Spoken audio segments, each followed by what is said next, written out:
आज के क्लास में हम लोग जो 1757 से 1813 तक का टाइम पीरियड पे हम लोग देख रहे थे कि क्या क्या इनिशिएटिव लिया गया था, कौन कौन से प्रयास किए गए थे 1813 तक।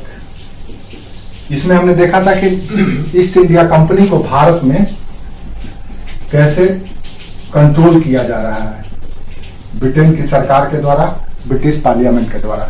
इसको हम लोग देखे थे regulating act, charter act, Pitt's India act. अब दो और एक महत्वपूर्ण है जो 1813 तक के समय अवधि के लिए है, यहां से सवाल पूछे भी जाते हैं।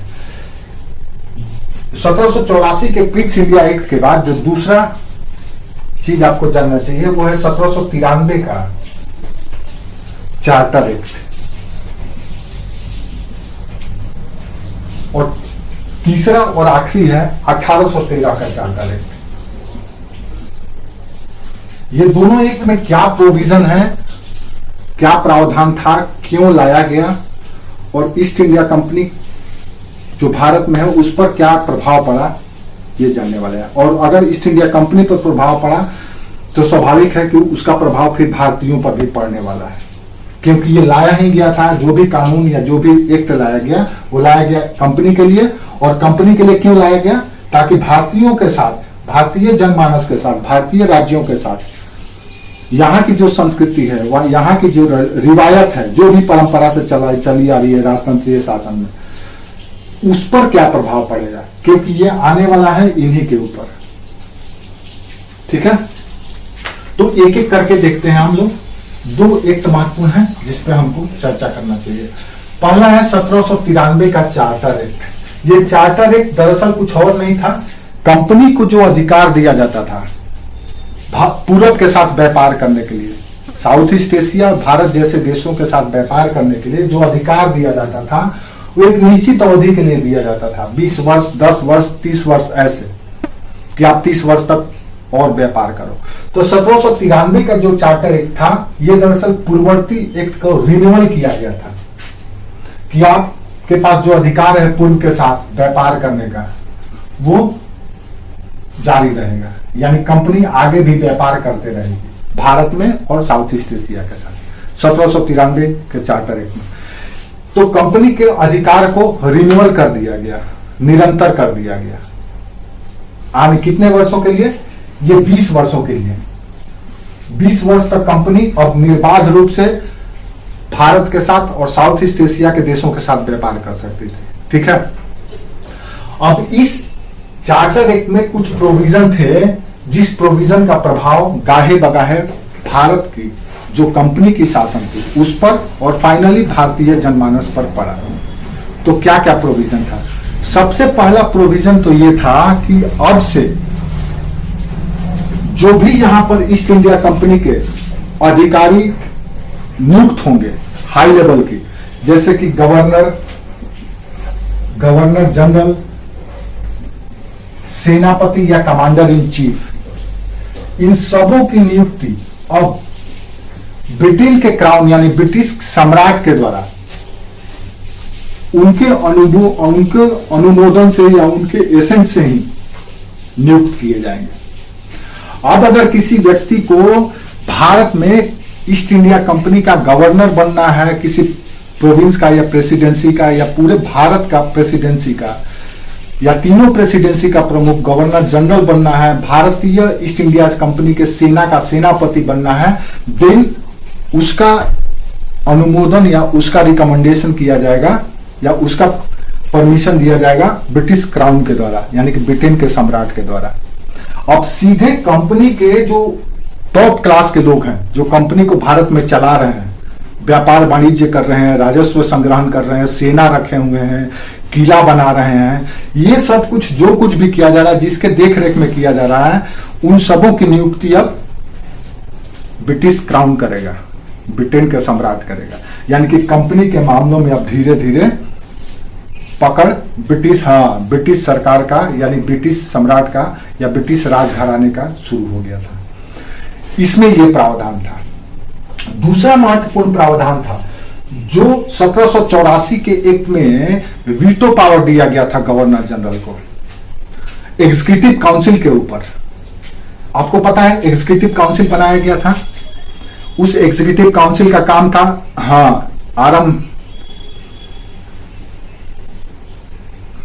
हाँ हाँ, तो जो एग्जीक्यूटिव काउंसिल था जिसके जो गवर्नर जनरल को सलाह देता था, मशवरा देता था, सहायता करता था उसके कार्यों में, अब एग्जीक्यूटिव काउंसिल, कल तक जो एग्जीक्यूटिव काउंसिल, आवाज नहीं, हाँ, कल तक गवर्नर जनरल को सिर्फ एग्जीक्यूटिव काउंसिल के निर्णयों पर वीटो देने का अधिकार था। इसमें क्या किया गया कि अब गवर्नर जनरल को तीनों ही प्रेसिडेंसी के मामले में, चाहे मद्रास प्रेसिडेंसी हो, बंगाल प्रेसिडेंसी हो या बॉम्बे प्रेसिडेंसी हो, इन तीनों ही मामलों में या इन तीनों ही प्रेसिडेंसी के गवर्नर द्वारा अगर कोई निर्णय लिया गया, उनके एग्जीक्यूटिव काउंसिल द्वारा कोई निर्णय लिया गया, तो उस पर भी वीटो करने का अधिकार दे दिया गया। यानी कि वीटो पावर गवर्नर जनरल को और ज्यादा दे दिया गया। दूसरा महत्वपूर्ण चीज इसमें प्रावधान था। तीसरा जो महत्वपूर्ण प्रोविजन था वो ये था कि पहली बार अफीम का व्यापार करने के लिए, ओपियम का ट्रेड करने के लिए, जो कि नार्कोटिक्स पदार्थ है, नशीला पदार्थ है, उसका भी व्यापार करने के लिए अब ईस्ट इंडिया कंपनी को अधिकार दे दिया गया कि आप अफीम का व्यापार कीजिए। और यह अफीम का मांग होता था सबसे ज्यादा चाइना में, इसलिए चाइना के साथ व्यापार करना और अफीम के व्यापार करने का परमिशन भी ईस्ट इंडिया कंपनी को दे दिया गया। अब जैसे ही ये परमिशन दिया गया, दिन भारत में अफीम की खेती बड़े पैमाने पर की जाने लगी, अफीम की खेती पर इन्वेस्टमेंट किया जाने लगा, इंग्लैंड से पैसा आने लगा, इन्वेस्ट किया जाने लगा बागान डेवलप करने के लिए, किसानों को तैयार करने के लिए कि आप अफीम की खेती कीजिए।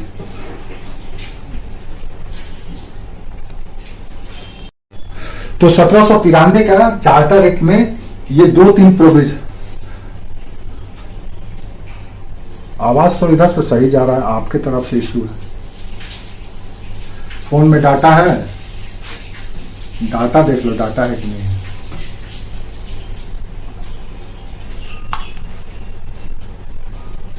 आ रहा है, हाँ, क्या हुआ? फोन में डाटा है आपका, फोन में देख लो, डाटा देखो है, फोन में डाटा है तुम्हारा, फिर से लॉगिन करो। हाँ,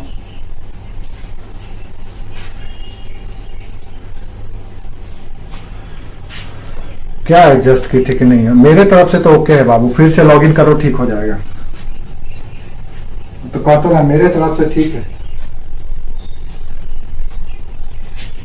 वहां पे टच कर दी होगी तो माइक म्यूट हो गया होगा, डबल टच कर देगी तो माइक म्यूट।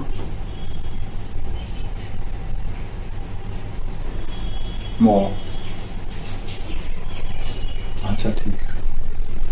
तो हम ये बात कर रहे थे कि 1793 का चार्टर एक्ट में क्या प्रोविजन था जिसको आपको याद रखना चाहिए।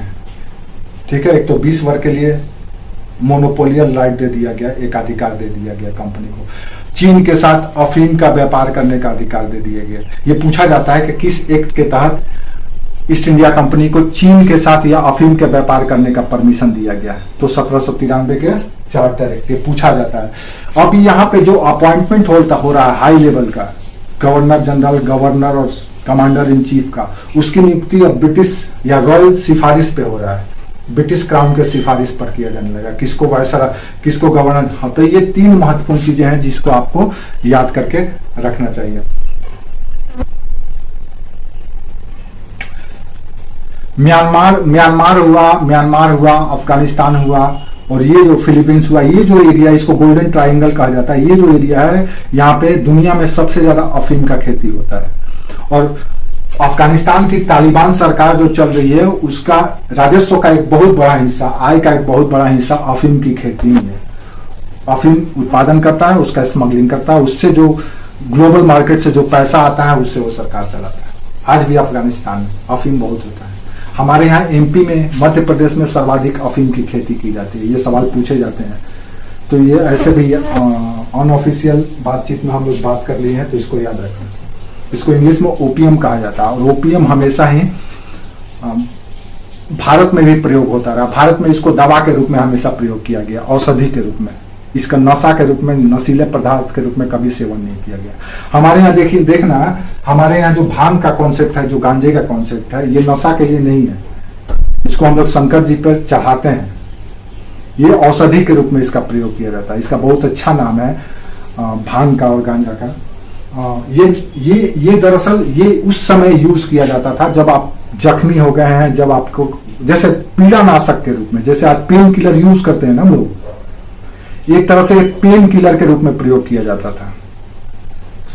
ये जितने भी औषधीय नशीले पदार्थ जो हैं, इसको पेन किलर के रूप में यूज किया जाता था। धर्म को भी पेन किलर के रूप में ही यूज किया जाता है।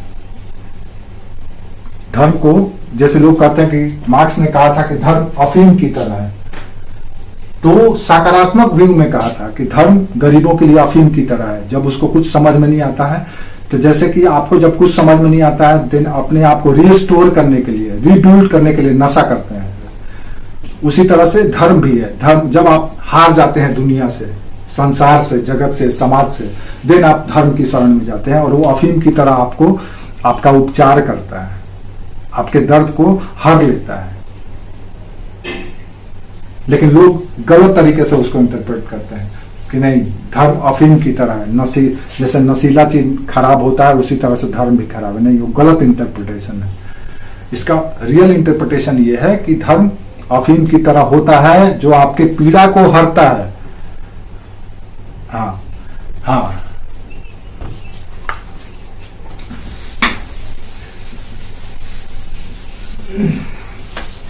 देखो आज के समय हो या हम लोग जब से देख रहे हैं, जब हम और आप जो चीज को अनुभव करते हैं, उस अनुभव में आज तक हम लोगों ने कभी नहीं भी, किसी भी धर्म के, किसी भी पंथ के व्यक्ति ने ईश्वर से साक्षात्कार तो किया नहीं। उसने ईश्वर को तो देखा नहीं। उसकी आस्था है, उसकी धारणा है, उसका पूर्वाग्रह भी है, और उसी आधार पर वो धर्म का पालन करता है। धर्म दरअसल क्या है? धर्म क्या है? धर्म दरअसल उस सुपर नेचुरल पावर के एग्जिस्टेंस को एक्सेप्ट करना है जो आपके पहुंच से परे है। जहां पे आप नहीं पहुंच पाते हैं, जो आपके समझ से परे है, वो सब धर्म का हिस्सा है। जब आप उसको समझ लेते हो, जब आप उसके मैकेनिज्म को प्रयोग में लाने लगते हो, देन वो विज्ञान हो जाता है। जब तक आप उसको नहीं समझे हो, तब तक वो धर्म है, और जिस दिन उसको समझ लिए, प्रयोग में ले आए, तो विज्ञान हो जाता है। अब हमको बताओ ना, विज्ञान ने कौन सी ऐसी वस्तु का सृजन किया है जो ईश्वर ने नहीं बनाया है या ईश्वर प्रदत्त नहीं है? पता चलेगा कुछ भी नहीं।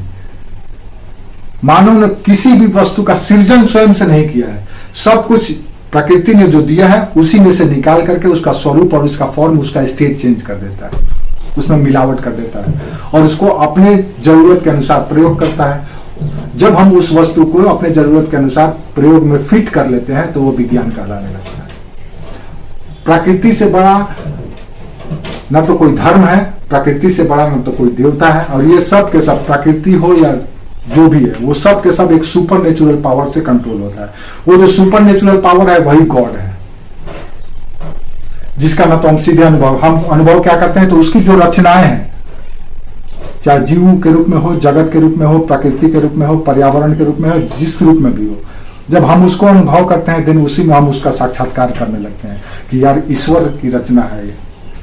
इसीलिए हमारी संस्कृति में कण कण में भगवान का कॉन्सेप्ट है कि हर चीज भगवान ही है। हम कंकड़ भी उठा कर लिए तो भगवान है, अगर मान लिए कि ये भगवान है तो भगवान है। ये इतना विराट कॉन्सेप्ट है हमारी संस्कृति का। ये नहीं कि भगवान सिर्फ एक है ऊपर बैठा हुआ, बाकी सब के सब कुछ भी नहीं। हमारी संस्कृति कहता है कि सब के सब भगवान है।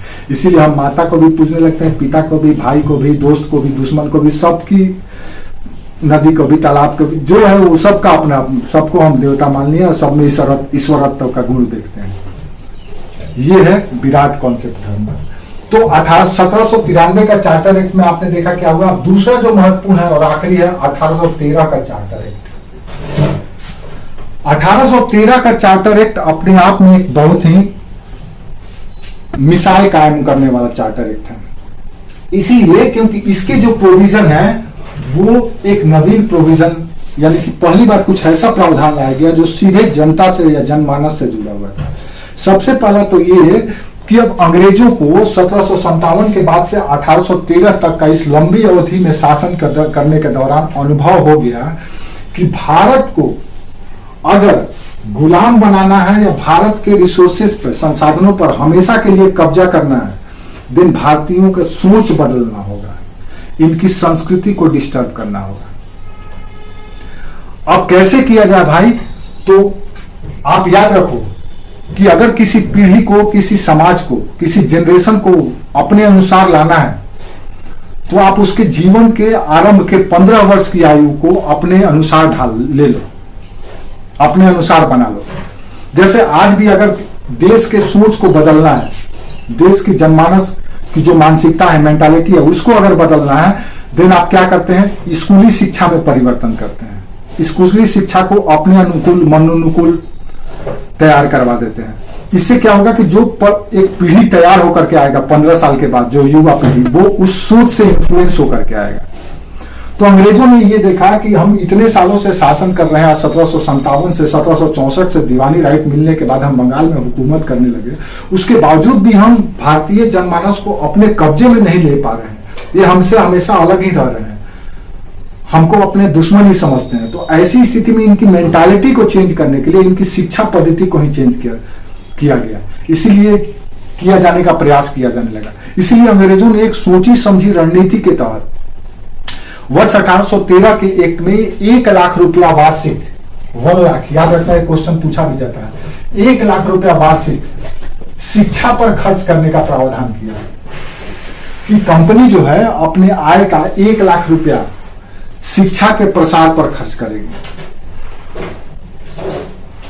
ताकि जो नया जनरेशन निकल करके आए वो अंग्रेजों की दी हुई शिक्षा पर आए, और कालांतर में यही लोग आगे चल करके ब्रिटिश सत्ता या ईस्ट इंडिया कंपनी की सत्ता को बरकरार रखने या बनाए रखने के लिए भरपूर सहयोग दे सके। इसीलिए तो लॉर्ड मैकाले ने कहा था, लॉर्ड मैकाले ने जब अपनी एजुकेशन सिस्टम या शिक्षा पद्धति लाया तो क्यों कहा था कि हम एक ऐसा नस्ल तैयार कर रहे हैं अंग्रेजी शिक्षा के माध्यम से जो भले ही रंग से काला हो लेकिन सोच में वो अंग्रेज होगा।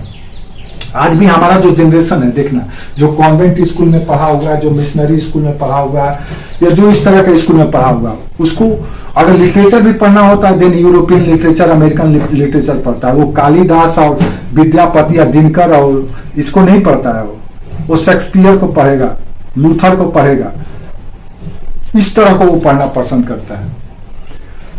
तो इसीलिए पहली बार अंग्रेजों ने 1 लाख रुपया वार्षिक खर्च करने का बीड़ा उठाया ताकि जनरेशन चेंज किया जाए और अपनी शिक्षा देकर के हमारे फेवर में खड़ा होने वाला पीढ़ी तैयार किया जाए।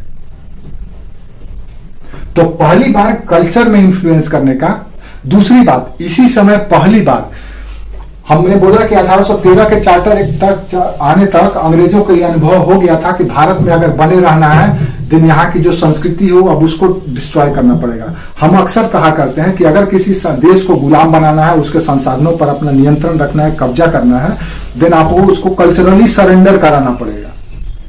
जो राष्ट्र कल्चरली सरेंडर नहीं होता है वो कदापि गुलाम नहीं बन सकता है।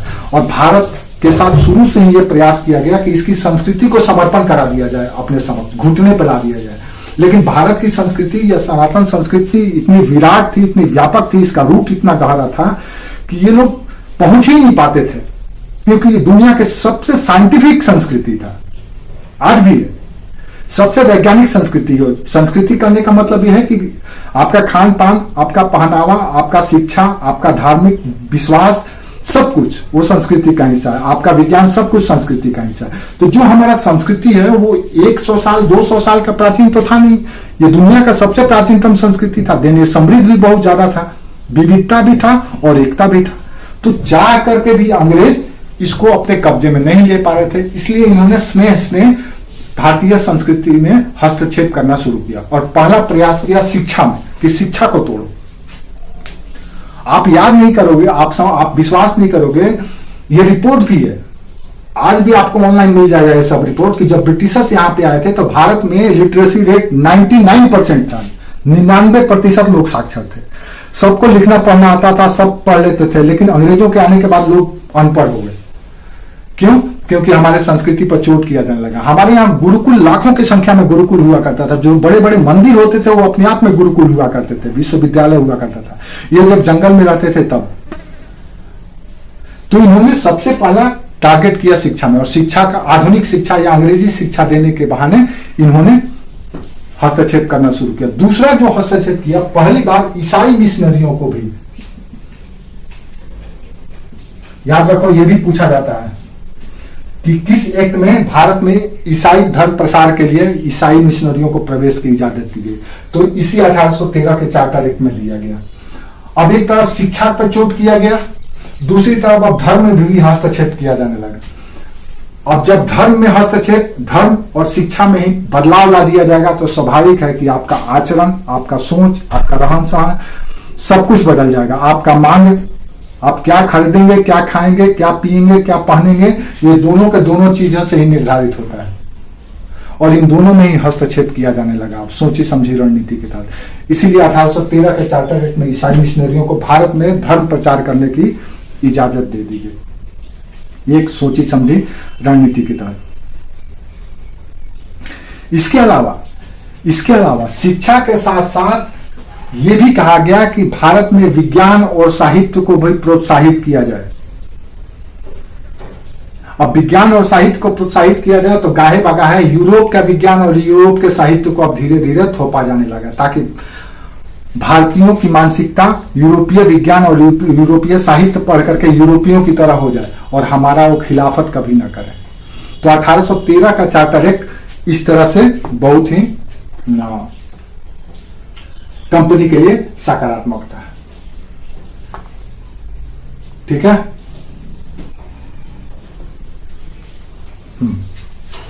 तो ये दो प्रोविजन था जो आपको जानना चाहिए था।